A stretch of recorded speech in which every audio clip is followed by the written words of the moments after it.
అడుగడుగున పయనంలో అవమానపు హేళనలో నొప్పించే మాటలతో మనసు నలిగి ఉన్నావా?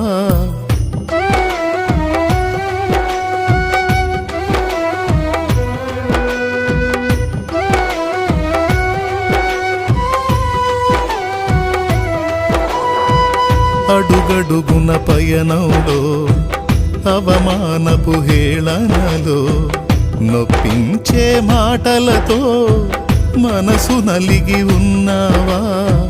మది నిండిన వేదనను మౌనముగా భరిస్తూ కనుల నిండ కన్నీళ్లతో ప్రభుని చూస్తూ ఉన్నావా? నువ్వు నమ్మిన దేవుడు నిన్ను మరచిపోడెన్నడు అనుభవా